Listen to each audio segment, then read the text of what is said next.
Hey friends, welcome back to my kitchen. This is Carly. Guess what? I'm making dinner. I know it's something completely unheard of. But I wanted to give you a quick recipe that you might be able to use and put it into your meal planning lineup. Tonight I am making what's called beef banh mi bowls with some Sriracha Mayo and pickled cucumber. And also some carrot shreds for that nice fresh vegetable-y kind of thing. So I'm gonna show you the ingredients that you're going to need first, and then we will start cooking. So you're going to need about 4 tablespoons of mayonnaise. You're gonna need about 4 or 5 carrots. My carrots are rather small, so if you have larger carrots, you could probably get away with either 3 or 4. You're gonna need some sugar. This is about 2 tablespoons of white wine vinegar, sriracha. This is to taste because it's going to be spicing up the mayo. In here I have about 2 teaspoons, but you can put in more if you like it more spicy, or you can put in less. This is about 4 tablespoons of soy sauce, whatever variety you would like. You're gonna need 1 cup of Basmati rice, or whatever type of rice you would like to use. I personally like Basmati rice with this particular dish. You're gonna need 2 onions, 6 cloves of garlic, 2 small Persian cucumbers. Those are going to be our pickles. And about 1 pound of ground beef. You can go up to 2 pounds if you wanna have, if you're serving more people. Or, you can have 1 pound there as well. So what I'm going to do now is I'm going to start prepping the food and showing you exactly what you need to do this awesome dish. We'll see you right here in just a minute.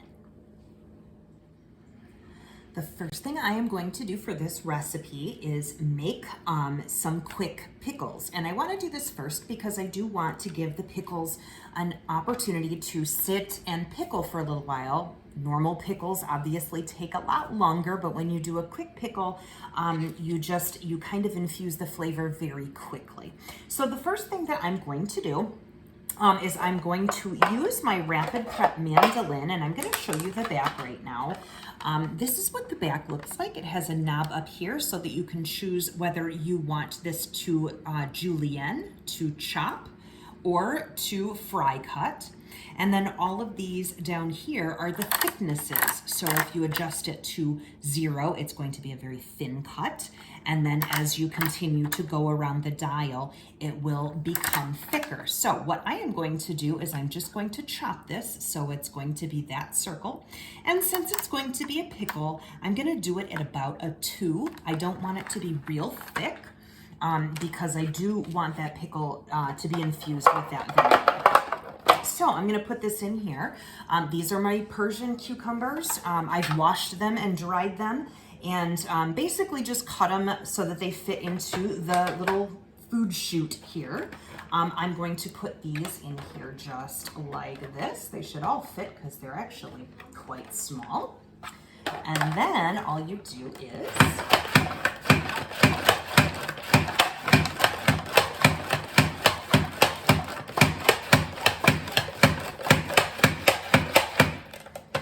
so that's my Rapid Prep Mandolin, one of my favorite things ever because it makes the chopping so quick and easy. And if you notice, these are perfect cucumber slices for a quick pickle. So I'm gonna go ahead and put those right into one of my 3-cup prep bowls here.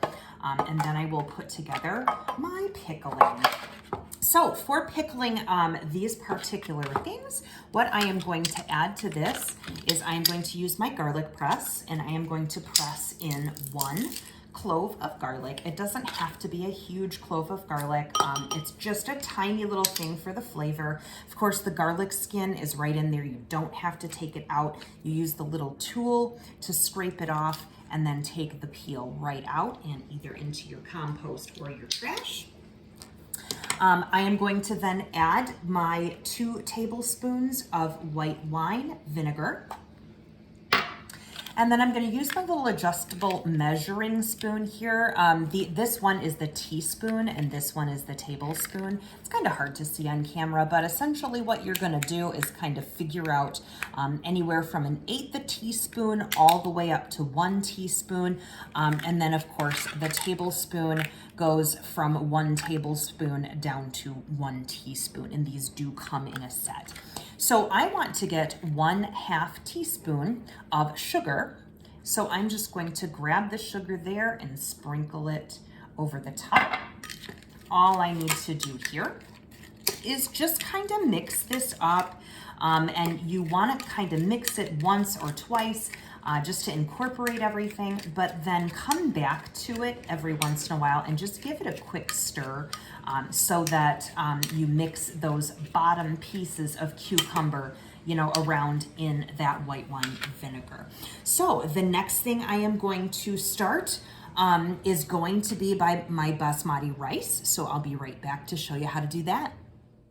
So the basmati rice is super duper easy. I am actually going to be using my quick cooker because it does have a rice setting, and because you don't have to babysit this particular device, it's super efficient, especially when you have other foods to cook. You don't have to, you know, keep stirring the rice or checking on it or whatever. So basically all I'm going to do is take 1 cup of your rice and put it right into the well. By the way, this pulls right out and goes right into the dishwasher. So you don't have to worry about hard cleanup. This is 2 cups of just regular water. Now you can season this any way you would like to. If you wanted to put a little salt and pepper, if you wanted to put a little bit of what is it, like extra virgin olive oil or something in there, you certainly could do that. Right now, I am not going to do that. All I am going to do is pop the lid on here. Sings me the song of its people. Now you'll see that this is not flush. That means that the steam release has been pushed down. So I need to release that. Now it's flush. You see that these 2 little icons line up, and you'll also notice that my red plunger is down. So this is not pressurized. I'm going to come over here and I'm going to look at the front of this thing, and it looks so confused, doesn't it? Doesn't know what to do simply because you haven't told it what to do. Well, how do you tell it what to do? You grab this little guy and you start turning. Now you'll see right now it's on sear. We don't want that, but you'll see right below it, we've got white rice, and that's what I'm aiming for. So I am going to just turn the dial until white rice lines up there and brightens up. Now I'm going to come over here and it says cook time 4 minutes. You need to make sure that everything is ready to go here, and all you're going to do is press start. Now you see that little thing, it's thinking about it. It is going to start pressurizing and cooking our rice so we can go on to the next step in the process. So we're back over here to our prep surface, and the next step in this is going to be prepping some shredded or julienned carrots. Before I put these through the Rapid Prep Mandolin again, I just used my vegetable peeler and took the skins off and then the ends, and then I just cut them in half roughly so that they'll fit in the food chute. This not very attractive looking bag right here, I think I've mentioned in some of my previous videos that I save all of my veggie scraps. So you can see onion peels, you can see definitely carrots. Down here there's some celery. There's actually some butternut squash ends in there as well. And why do I keep these things? Well, because this is still good for something, my friends. That is free flavor that would normally go into the trash can. So what do I do with this? Well, I use this to make a vegetable broth. I use this to make chicken broth. I can use this to make beef broth. It's a stock, right? So all of these vegetables would normally have gone in the trash can. Just stick them into a plastic bag, put them in the freezer, and then when you need to replenish your stock, just pull them out, throw them into a stock pot, and boil them away. Now you're going to hear in the background that my pressure cooker is coming up to steam all of that beautiful rice. I'm gonna come back here to my rapid prep mandolin. Now I have set the back of this. You remember that for chopping my cucumbers, I wanted them chopped for a pickle. These carrots are actually going to go raw right on the top of those bowls, and we just want, we want them to be crunchy, we want them to be bright, and we want them to be fresh. So I've set the back of this to Julienne, and I've put it at a very thin setting at about a 2, and then if you press this down,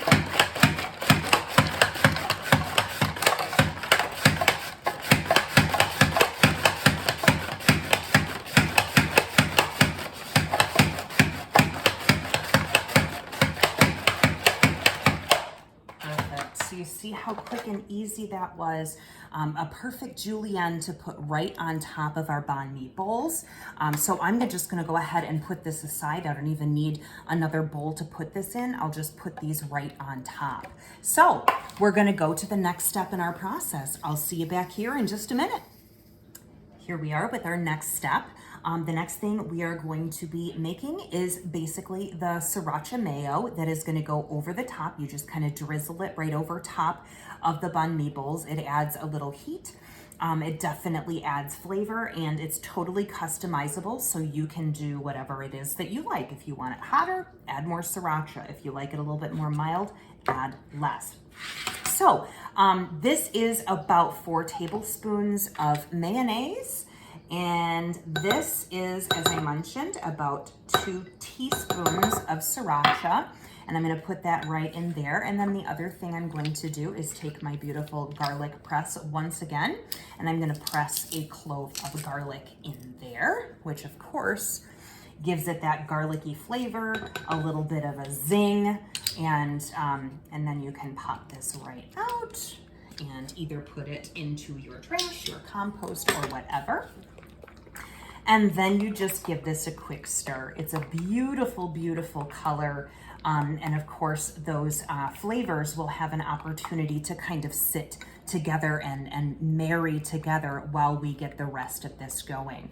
I can hear my rice in the background. The pressure cooker has come up to pressure, so it's not steaming or making any noise anymore. So we're going to set our sauce aside with our quick pickles. And we're going to get started on the next step. It's onion time. So all I did was take my 2 onions. I cut them into quarters. Of course, I put all of my onion scraps, including the skins in here. The skins actually give your broth a really nice color. So those are all set aside. I just kind of quartered these with my utility knife here, and now this bad boy comes into play. Well, who is this? This is my special guest, our food chopper. Our food chopper makes such quick work of onions. You'll never have to cry again because it's so darn quick that your eyes don't even have a chance to catch up. Now, these onions are going to be flavoring the meat.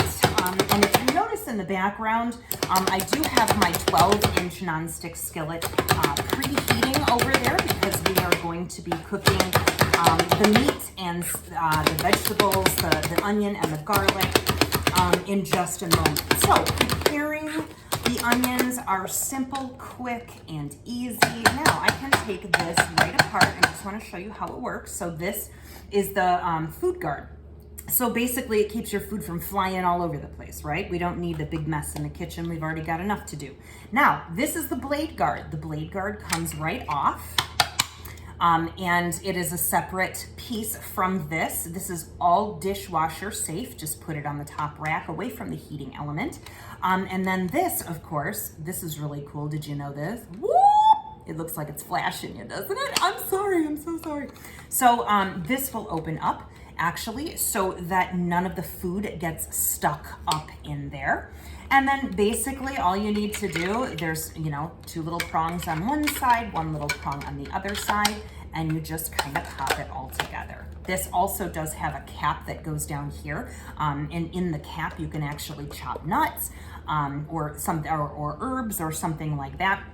But I'm not using the cap today. So we are pretty much prepped with all of our vegetables and our sauce, and we've got the quick pickles, we've got the julienne carrots. The next step is to go over to the stove, and we are going to start with the meat mixture. Here we are over at the stove, and it is time to start cooking things.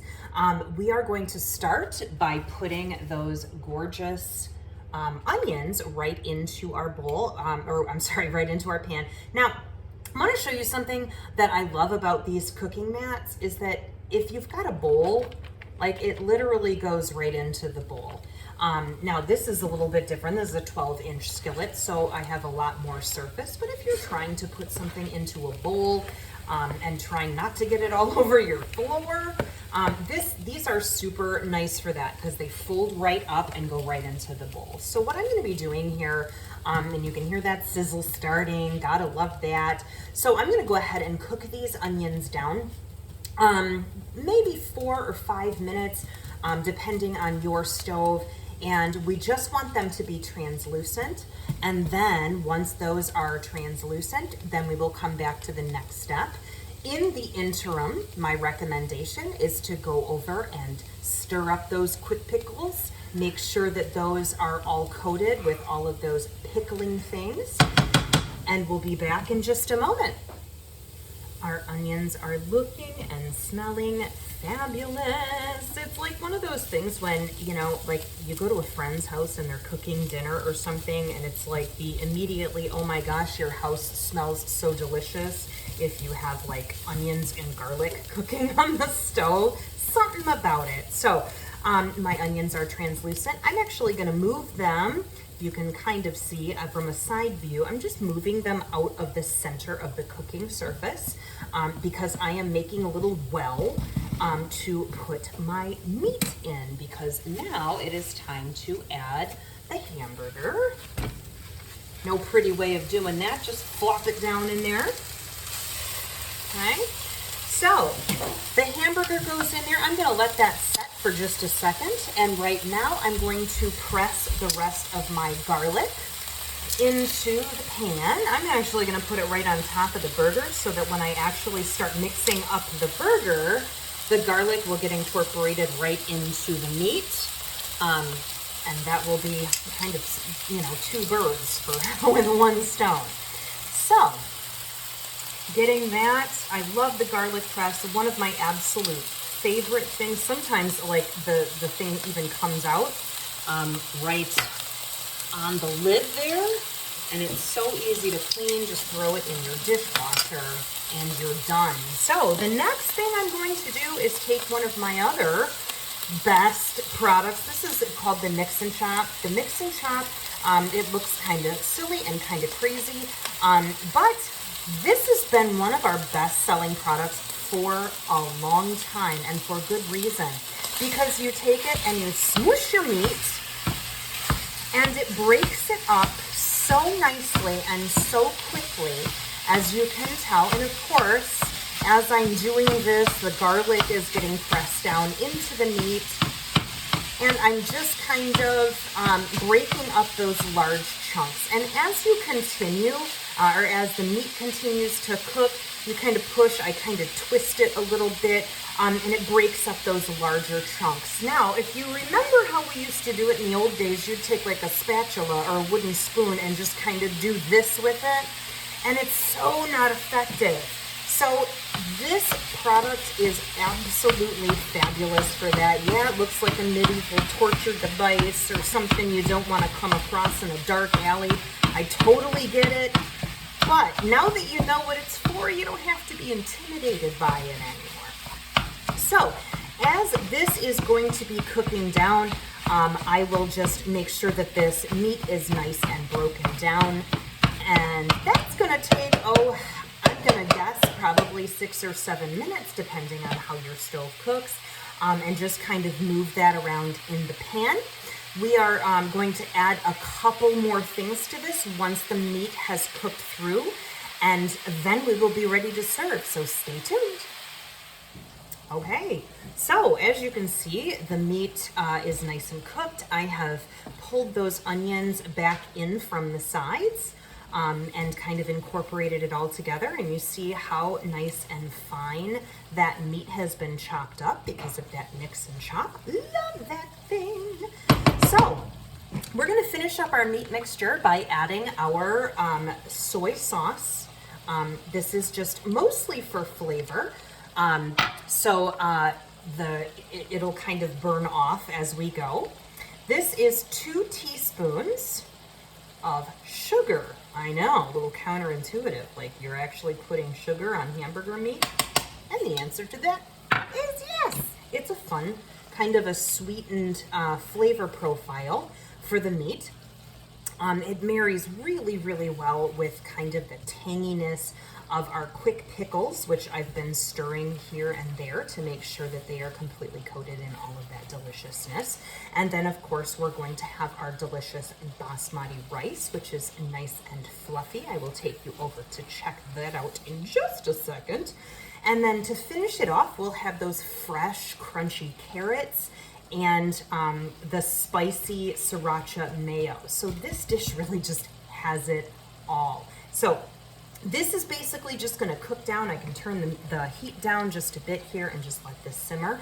I'm gonna go take you over to the quick cooker and we'll check out the rice and then we'll put this all together. Alrighty, so the last thing I want to show you is how to quote unquote disarm your quick cooker. A lot of people are intimidated by pressure cookers, and I totally get it because you know you see all these things on the internet where it's like, oh, it blew up in my face and all that kind of. Our quick cooker does not do that. It has so many safety features. One of which I'm going to show you right now. And you know what? Knowledge is power. If you have questions on how to use the quick cooker, hit me up, yo. That's totally what I'm here for. So remember this little steam release valve, right? That steam release valve, when you push it down, it releases the steam out of here. Now, I want to show you something right here. See how it's been, that says 22 on that. It's a little funky in the camera. But it has been finished cooking, because remember, it only took 4 minutes, right? It's been finished cooking and just staying on warm for 22 minutes. In that 22 minutes, it has depressurized itself. So that little red bobber thing is now down. It used to be popped up. For safety precautions, I am going to press the steam release button, but there's probably not going to be much steam left in there because you can see it is not pressurized. Please notice that my finger doesn't come in close contact with the steam release at all. See, there's no steam because you can tell that that little bobber is down. It is not pressurized and it is safe to open. So it's going to sing me the song of its people. I'm gonna pull this off. Look at that little plume. And there, my friends, is our beautiful basmati rice. That is going to go on the bottom of our banh mi bowls. So all I need to do right now is just kind of fluff it up with a fork. Of course, you can add some butter or oil or anything if you want to flavor this. And the next thing you're gonna see is the finished product. Stay tuned. Isn't she beautiful? So as you can see on the, well, it's kind of hard to see, but on the bottom, there's basmati rice. Just kind of in one corner, you pile on your meat mixture. There is our julienne carrots over in that corner, and then we have our quick pickled cucumbers here. And then I just drizzled over the top that Sriracha Mayo. It looks beautiful, it smells beautiful, and I'm sure that it is going to taste absolutely amazing. I cannot wait for dinner. I hope you had fun with this video, ladies and gents. I hope you got a new recipe you can try in your own kitchen, and I'll see you next time. Thanks for watching. Bye.